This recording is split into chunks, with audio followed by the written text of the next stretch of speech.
Frame Raider. You might be wondering by the title of this video, what game is good, meh, and boring? Well, I'll tell you right now that Deadlocked is good, Size Matters is meh, and Secret Agent Clank is boring. I can't have anyone assume I see Deadlocked as anything below a good game for more than, well, however long it takes me to finish talking about it. If you came for any specific game, YouTube's chapter feature with the timestamps will show you where it is. Granted, they haven't gotten rid of that excellent feature by the time you watch this. And if you're new to the channel, be sure to hit the subscribe button, because we're going to be talking a lot more about Ratchet and Clank in the near future. And while you're at it, why not leave me a like? So far, we talked about the first 3 Ratchet and Clank games. People expressed their disagreement with my opinions on going commando for the most part. However, the opinions of the third game were fairly mixed, as I expected them to be.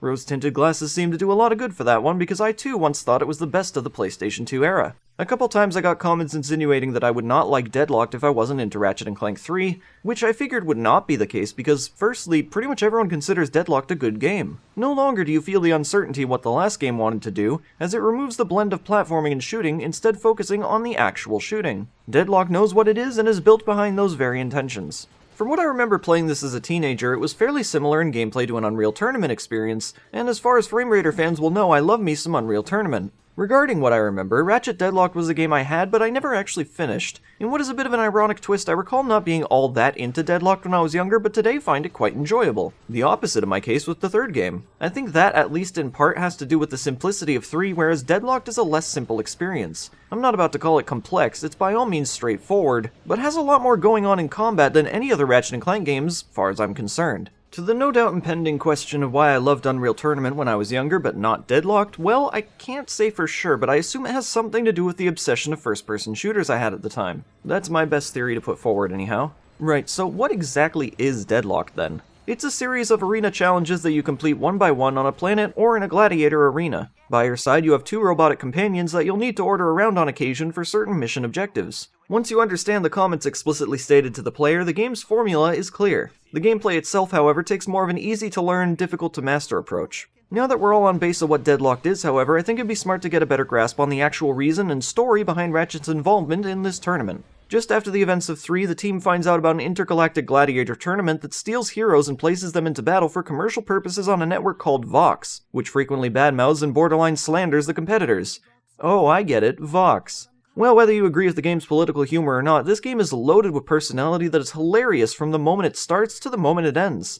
Anyways, Ratchet, Clank, and Al on the Starship Phoenix are kidnapped and brought over to the very same tournament where they are now a part of the show. And this show, well, they'll make it very obvious to the player that this is indeed a game show. Looks like Team Darkstar will have to turn on the shield manually. Too bad that's impossible. There's a lot of dialogue in this one, but despite that sounding potentially intrusive and distracting, it somehow wasn't. Probably because it didn't rely on so few quotes that repeated themselves, instead going for a consistently original, loaded stack of lines by some professional voice actors like Darren Norris, who voiced many familiar characters on Fairly Odd Parents. Quite recognizably so. From the first time I played this on the PS2, I recognized that voice from somewhere, and oh man does he nail the role in this one. Dread Zone started out with 2 guys fighting over a breakfast burrito, and the rest is history.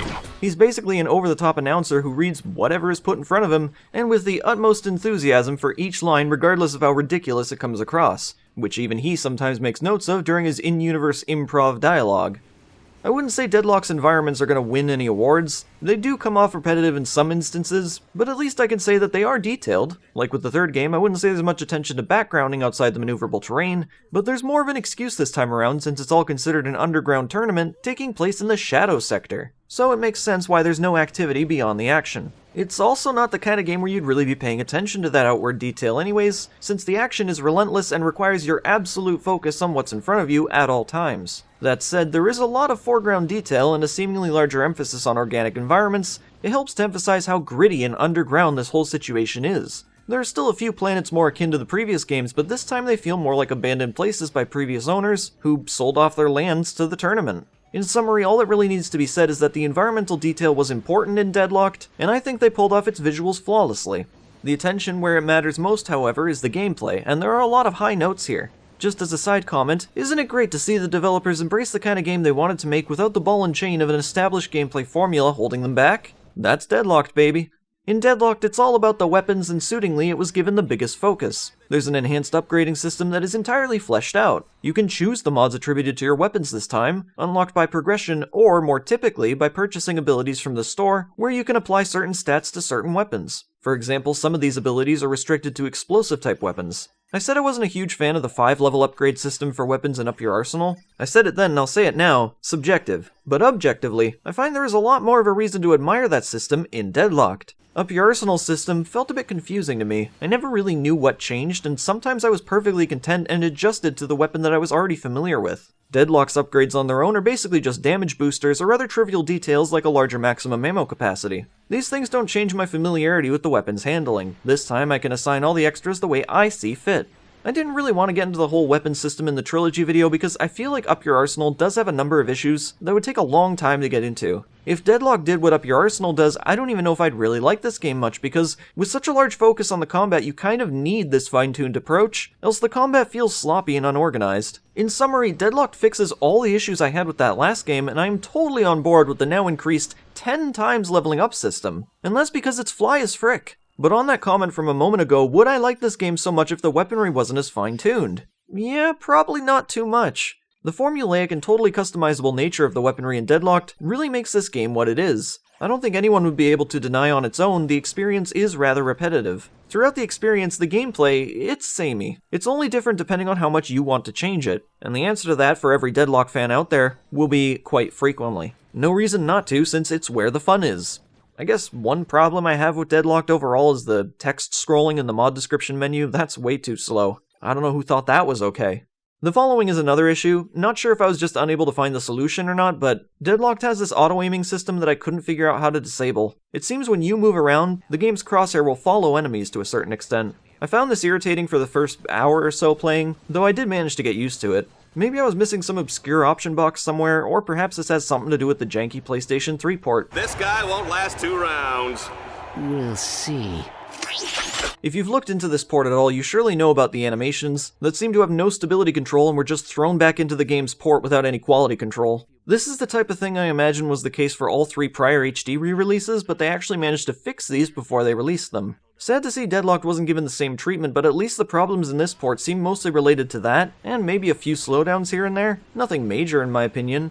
It is a bit weird how there's no trophy for beating the final boss though, and ironically you can actually platinum this game without even beating it. The trophies are dedicated to in-game accomplishments, most of which being quite easy because the game's actual progression is extremely forgiving. You see, in Deadlocked every mission is extremely short. These will take between 1 to 5 minutes tops, and on average I'd say every mission takes around 2 minutes to complete. I find this a perfect balance for both the game developers and the players. They're able to reuse worlds frequently, and also satisfy my short attention span. Now, it wouldn't be a Deadlocked review without at least acknowledging the vehicular stuff. While you can enter and exit them at any time, for the most part they're utilized for specific missions, where you never really need to exit them and often start the mission seated in one. While the area of navigation is far more broad with these, I'd say they don't change the difficulty or even the gameplay too much. Like the rest of the missions, they're very short and the radar shows you all that's required by the player, so they're very non-intrusive. Personally, I find these to make for the perfect slice of variety. Completing objectives is quite forgiving as well. Usually, the game doesn't make you restart from the beginning of a mission. Things you've already accomplished, like in the prior Ratchet and Clank games, they've already been done. Your robot assistants may even mock you for not paying attention the last time, which is pretty funny. Most games out there would have you redo these things to pad out the length of the game, but hey, Ratchet Deadlocked doesn't feel like it needs to waste your time. But regarding that, people have said that Deadlocked is a short game, and sure, it isn't as long as the others, but I think it stays around as long as it needs to. After all, this is the kind of thing that'll have the most enjoyment the longer it's able to demonstrate the new weapon mechanics, and by the end of the 6-hour or so campaign, you've experienced most of what it has to offer in that field.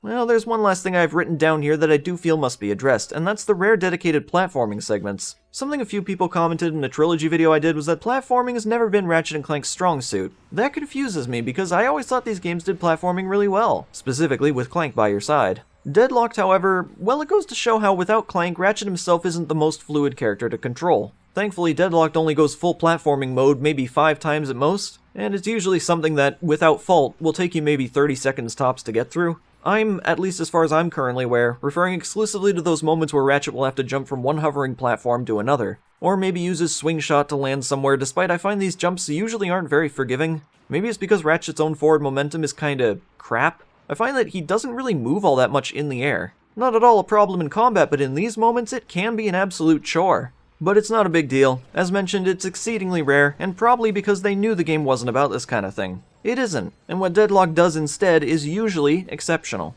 It may not be the perfect arena shooter, but it's one of few with this much personality to it. If you somehow knew nothing about Ratchet & Clank and just loved arena shooters, then I'm sure you'll find a lot to love in Ratchet Deadlocked. Run, Ratchet, run! Now that Deadlocked is out of the way, how about something different, like a bundle of games created by High Impact for the PlayStation Portable? I'm aware that these games aren't exactly in order since Secret Agent Clank came out after Future Tools of Destruction, but it uses the familiar art style of the classic trilogy, or rather, of Size Matters before it. Back when I first got a PSP, it actually came bundled with Size Matters. Found my box for it when I recently went back to my parents. PSP games were expensive, so I only had this one game for a long time. Wow, have times changed since then? You can't even give away PSP games now. These days, if you want to play Size Matters, there's a few choices. There's always PSP emulation, or for the best accuracy, of course, you could play the game as intended on a genuine PSP, maybe a PS Vita, or PS2, since the game was ported to the home platform a while after. I eventually bought the PS2 version in like 2016, and thought the two were pretty much identical other than the PS2 having a higher resolution, and better controls, some new dialogue. For example, there's new lines added for the PA system in Medical Outpost Omega. Luna's few tutorial lines were revised to better suit those PlayStation 2 controls. Press select to enter first-person mode. Press and hold the L1 button to enter first-person mode. I guess that was more of a mandatory thing. What a lot of people have told me is that the PSP release is superior, and even going on to say that the PlayStation 2 release is a bad port. I decided to record through the PSP release of the game since it's been a while. Honestly, after playing, I have to disagree on this being wildly better than the PlayStation 2's release. I decided to revisit that one just after finishing the PSP game and played up to the halfway point. The PS2 release feels better all around, forgetting the fact that the music just stops on occasion, but you can just get it running again by pausing and unpausing. Minor inconvenience? I guess the biggest disadvantage is that you can't take it anywhere with you, which may have persuaded people into thinking the original game was better than it was, because it's a fun portable Ratchet & Clank experience, but when you put it in the same sit-down scenario as the regular trilogy, then yeah, the difference in quality starts to show. This is something you can't really compare anymore, since over the last 10 years, portable gaming has become so advanced that the hardware limitations aren't holding much back anymore. The release of Size Matters was back when the PSP was the most accessible portable system with 3D graphics, that, dare I say, weren't too dissimilar from the home console horsepower at the time of its release. So after this tangent about how to play Size Matters, what did I end up going with? None of those, because there's actually another method right now that might not be the most practical in any sense, but I needed an excuse to try this out for a long time now. If you have a modded PlayStation 3, you can actually execute something called the PSP launcher, which allows a select number of PSP games to be played. A very select number, in fact. It's just lucky that Size Matters works because Secret Agent Clank doesn't for some reason, despite being made up of the same DNA, strangely enough. From what I gather, this emulation method is a mix of official and unofficial. Finding this information is not exactly easy, but from what I read, there was some sort of effort by Sony to make PSP mini-games run on the PS3, and this same method was used to let other PSP games play on the system by modders messing around with it. There's also something to do with running these games as quote-unquote remasters, but that involved messing with the files a bit, I think? I'm not entirely sure. I think what I did was play Size Matters as a mini, or something. One thing to make note of, while this looks significantly better than a PSP outputting via component cables, it does have some bugs, which as far as I can tell are purely visual. Some effects will clip into the terrain or overlap each other incorrectly. I'm familiar with this game, and I can't say this emulation changed anything that I'd be criticizing it for. Later on, we're going to be looking at PSP capture anyways for Secret Agent Clank, since that wasn't an option this way, and I'm less familiar with that one overall, so I think for that one the dedicated experience is necessary. Without further ado, now I'm on camera. Yup. It's been a while since I did one of these. Hey, Frank. Looks like it's about time to review Size Matters, eh? I don't know, usually in these videos I have some sort of wacky introduction or silly gimmick to carry it along. I mean, we're really just gonna jump into it like this? I mean, I can't stay this size forever. We gotta get things moving on. I guess you're right. I guess I'll start. The game starts off with our heroes on a vacation trip to Poketaru, a resort planet from the first game. All of a sudden, they're greeted by an elementary schoolgirl named Luna taking pictures for her school project. Wondering if they could perform some heroic deeds for her, Ratchet and Clank take down some hostile crabs and robot visitors for some reason. What's a robot gotta do to get some uninterrupted fun in the sun around these parts? Luna is very suddenly captured by an unknown group of robots. At the last second, she drops something that gives them a clue on where to go searching for her.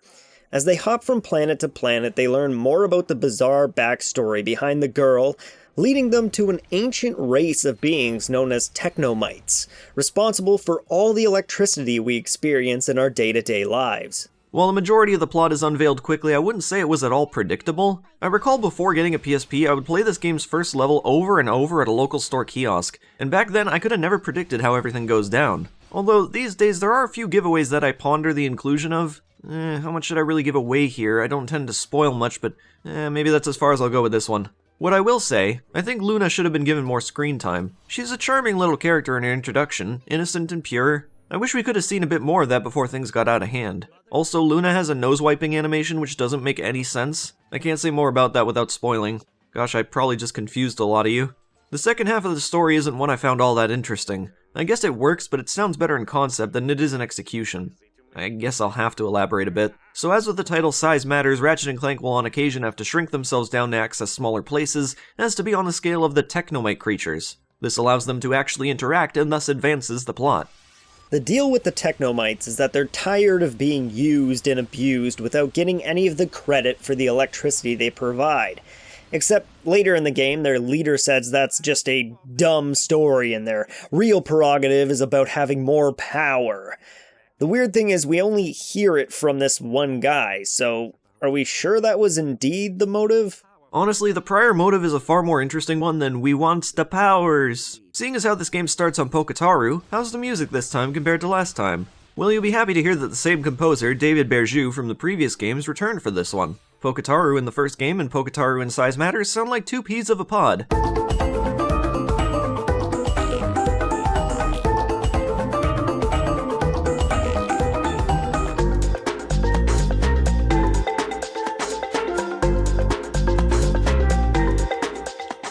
The music throughout the game is very memorable. Coming back to it, I remembered all the tracks I heard so many years ago. My personal favorite is the Danny Moon track.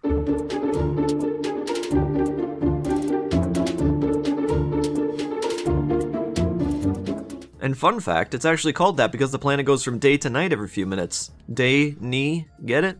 Anyways, it gives off this vibe that our heroes are going through uncertain times. Confident, but almost cautiously so. And I'm not just saying that, that's actually how it feels at this point in the game too. I'd say the quality of music in Size Matters is the most akin element to the PlayStation 2 Ratchet and Clank games, being why I'm so quick to bring it up. It's a largely overlooked aspect of this game, but given the returning composer, it makes sense. What's more important though is the gameplay, and while I do think Size Matters is an appropriate adventure for a portable Ratchet and Clank game, it doesn't take extra steps to feel more in line with the others. Sure, you're using Clank's fun gadgets to navigate the world, breaking open crates for bolts and ammunition, leveling up your guns, and there are the familiar mini Clank adventures, whether you fancy those or not. In these moments, it's fairly acute to the original, sure. But what separates Size Matters is you don't get that sense of true world exploration, which even Going Commando does pretty well. I can't think of a single planet in this game with multiple paths. It all seems to be streamlined for as linear as an experience as possible. In regards to revisiting previous planets, you can forget about it. That is, unless you wish to go back and complete some of the challenges you've unlocked, like Gadgetbot puzzles in the form of a Lemmings ripoff, for example. These reward you with bolts or new armor pieces, and that armor system we'll glance at in a moment. I'm not convinced the game's shortcomings are a limitation of the console hardware, although I suppose it wasn't really a requirement to go above and beyond with this one. It's more like a condensed adventure. Whether the developers intended for it to be that way or not, it is, it's in the title, and the ambitions are reflected as such. Its linearity could be criticized for the lack of additional paths, but at least the level design area to area is not too bad.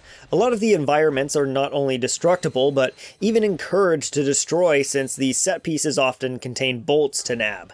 There are also some new gadgets like the Sproutomatic that expand the puzzle-solving ideas Size Matters has. Said Sproutomatic can be used to grow mini plants, which are used to access new areas or even unlock a secret. The environments can be visually creative, from Ratchet's nightmare with bloody decapitated Clank heads, that's why there's animated blood listed on the ESRB, to the interior of Clank himself when you shrink yourself down, for the one truly noticeable instance in the game where such a thing happens. What is this place? I believe it is a laboratory of some sort. Subject identified as Mario, resident of the Mushroom Kingdom. If you press the button, you can stop. Mario, was I... We must leave before it is too late. The vacation starts now.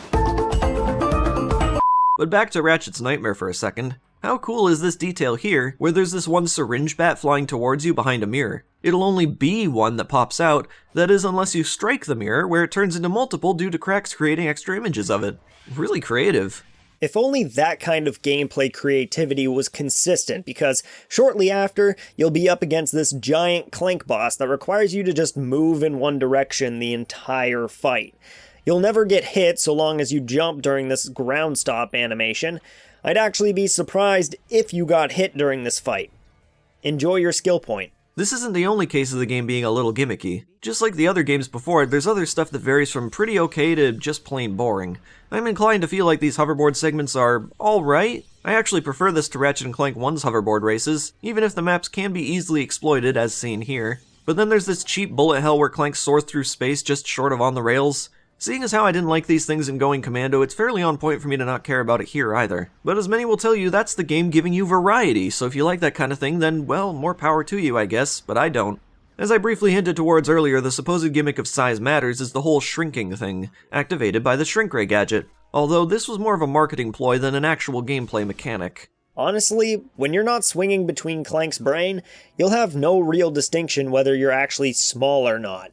The environments give off no indication of them being tiny once you are shrunk. It's only the implication that makes them small, so good luck feeling immersed in that aspect because, well, you won't.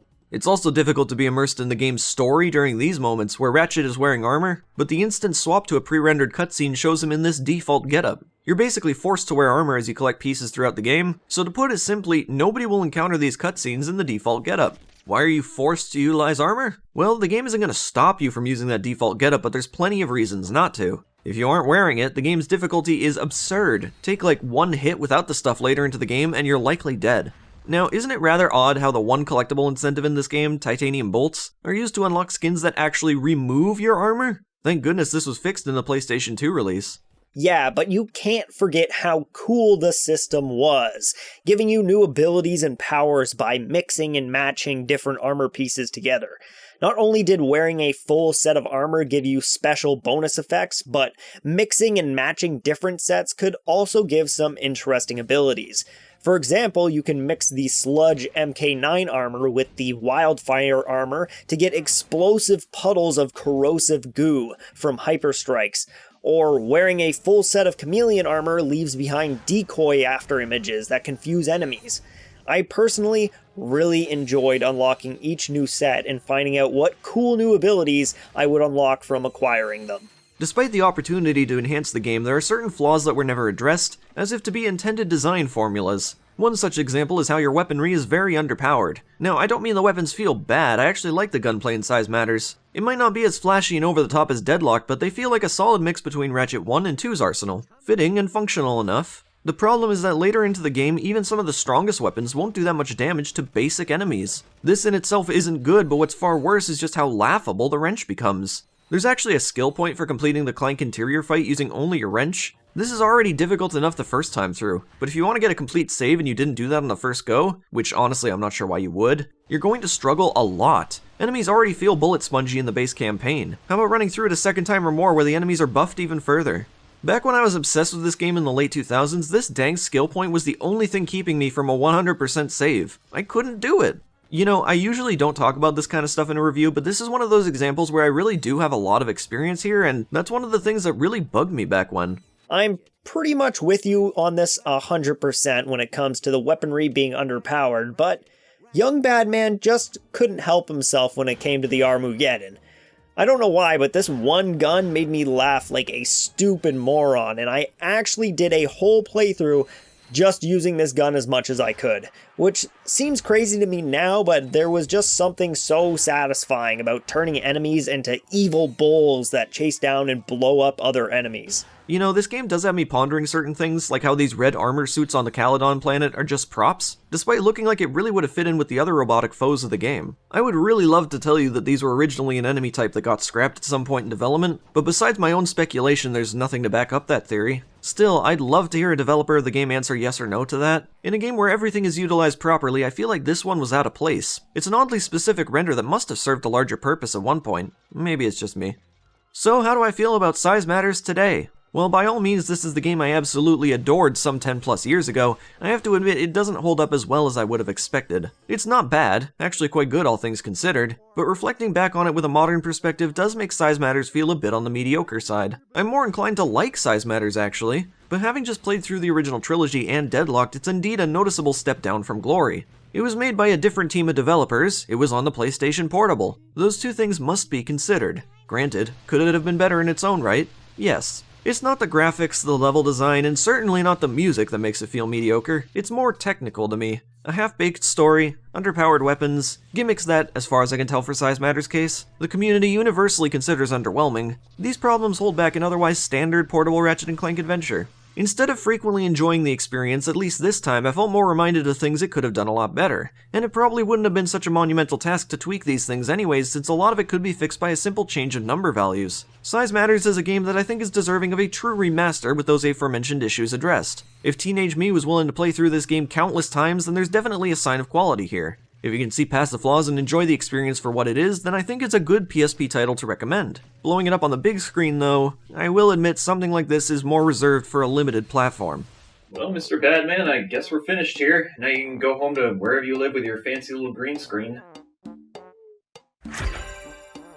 Well, I mean, I guess this would be rather hard to do with green screen. Seems you're actually here. Yep, and I'm ready to talk about Secret Agent...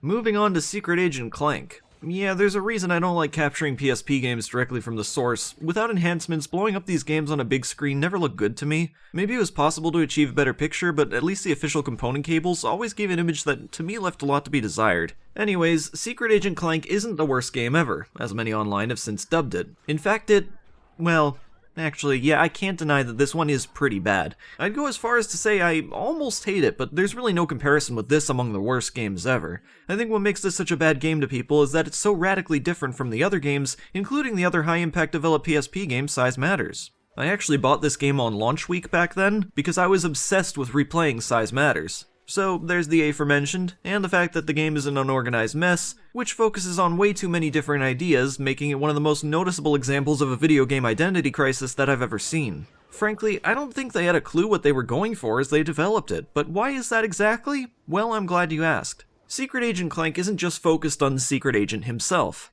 It has a story that brings itself together at the end, but up until that point, it follows 3 different storylines that are just loosely connected. But I have to be honest, even by the time the plot is fully unveiled to the player, it feels very slapped together. In a nutshell, Agent Clank is investigating a crime scene for a stolen relic, where Ratchet turns out to be the perpetrator. Clank believes something is odd about this, so he tries to find out how Ratchet had been set up. Meanwhile, Quark is getting an autobiography written by a journalist robot from an anonymous request. I don't intend to spoil much, not like you'd care, but the way it uncovers the mystery always feels random, as if the story had no cohesion and was just written on the spot. Honestly, I wouldn't be surprised if that were the case. It even brings with it so many inconsistencies with the rest of the series. While I think Size Matters has no issues being a part of the canonical Ratchet & Clank series, Secret Agent Clank definitely does. For starters, Secret Agent Clank is considered a fictional character in Ratchet & Clank 3, where he gets his introduction as a star from his role in this James Bond-esque parody. So, if Secret Agent Clank is in-universe fictional, which it is by the way, there's not really much room for debate there. Secret Agent Clank is merely a fictional character I play on the horror video.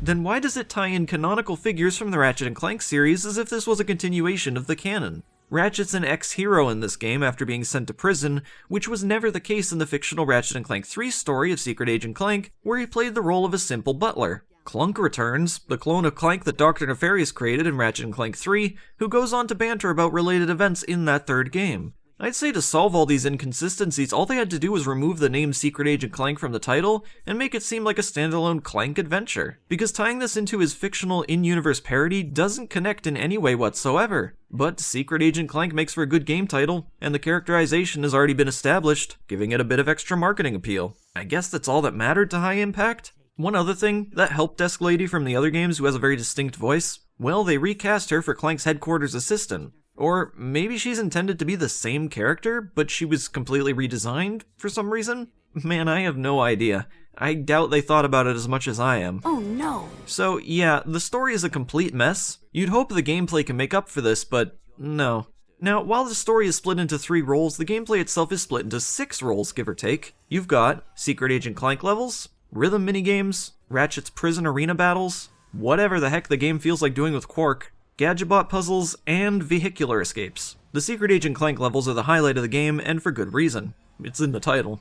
You'll spend this portion of the game sneaking around or going in guns blazing if you really want to. Stealth is a lot more fun. You can use an ink pen to disable laser tripwires, perform takedowns of unaware enemies, even use a gadget that lets you disguise yourself as other enemies. There are some genuinely fun moments when the game uses these gimmicks to their full potential. Unfortunately, past the halfway point, this stuff is kinda shoved off to the side. You can still use these things, but they're never required, and you'd pretty much only be using them because why not? Yeah, it eventually becomes more like a Ratchet and Clank platformer without the fun platforming that Clank adds as Ratchet's backpack. Quite a shame, because I think they had a pretty decent gameplay dynamic here that must have been forgotten as a result of rushing to finish the game. That, or they lost interest halfway through its development. Hard to tell. Overall, Clank missions take up more of the game than the other roles, but I wouldn't say by too much, just barely if anything. It won't be long until you're forced to do a rhythm minigame, and these are very poor. They not only require extremely precise timing, but are very difficult to follow since they rarely align to an actual rhythm. This is the kind of thing where you'd think, alright, whatever, it won't last too long. But, these actually do kinda last a while. And considering your own failures, you'll likely have to redo at least one of these from the start. I don't think any of these had a checkpoint. Even if they didn't care to give these moments proper rhythm mechanics, there are other things they could have done to make this easier. On the button timeline, why not color the inputs? You know, squares pink, triangles green. Principles that Sony implemented since their first PlayStation console. I'm just now finding that the supposedly terrible PlayStation 2 release of Secret Agent Clank actually fixed this. What is it about these PS2 ports that are so terrible again? I'm really starting to feel as if people are only using that as a way to defend the game, despite that counter-criticism just falling apart the more I look into it. I mean, am I missing something here? Then there's Ratchet's battle arenas. I don't know. I'll probably get slammed for this, but I don't see much of a difference between this and the arena battles from the second or third game. Not offensive by any means, but not for me. If anything, there are some neat weapons here that I'd have loved to see in Size Matters, like the Hunter Mine Launcher that actually returns from Deadlocked. Didn't expect that. Yeah, I don't have much to say about the Ratchet gameplay, it's whatever. So, Quark gameplay. How do I even explain this? It always just seems to be whatever the developers felt like doing with him. You'll fight bosses, punch the crap out of some enemy groups, defend a dam, and let me tell you, this part's like really gory. What the heck, lawnmowers? What were they thinking with this part? That's like terrifying. One part has Quark taking part in a play where he sings about his adventures with some pretty over-the-top lyrics. It wanted a virgin sacrifice, but I just could not oblige. I am not one to boast, but let's just say I kissed a girl one day. If I'm being honest, while the gameplay here is not good, this is probably the most fun I had out of this game. Just listening to this stupid opera he puts on got a grin or two out of me. You could debate it goes on for too long, but, well, that criticism can be spread across the entire game, to be honest. Gadgetbot puzzles. Basically, the game gives you linear puzzles to complete, kinda like those in Size Matters, except this time not in a Lemmings style. Now you execute it in the third-person perspective, the same way you control Clank. You get to command one of 3 Gadgetbots which you can swap between at any time. This is essential for solving the puzzles. I can see how some people would like these. I tend to like puzzlers myself, but these never really clicked with me. Probably because they'd immediately follow after a Clank mission, and those are far more entertaining than these.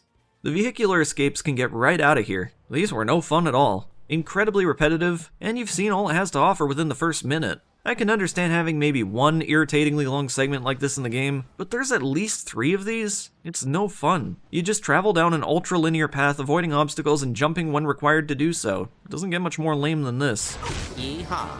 With 6 different roles of gameplay, you'd figure they got at least one thing right. Well, there are sprinkles here and there of good ideas, even if they have problems. Again, Clank's gadget stuff is pretty fun. Taking down enemies, however, is a bit strange. These guys can only see like 3 meters in front of them. I kind of understand why they did that, since to use the disguising gadget you have to be directly facing them, but I mean, maybe they didn't need to design that so that you have to be directly facing them? I will say, the idea of zooming into them to get a heads-up display about these enemies is a neat detail, but did anybody ever read these? Back when I first played the game, I don't think I even noticed them. One thing I gotta point out is the speed of which text progresses in the store menu. This is way too slow, which, as pointed out earlier in Deadlocked, this isn't exactly unusual for the series, but I don't think it had ever been this bad before. I think my biggest issue with Secret Agent Clank is that it feels so consistently cheap. There's nothing about this game that screams quality to me at all. It's just such a mediocre experience. It's filled with stock sound effects that you can immediately recognize from other media.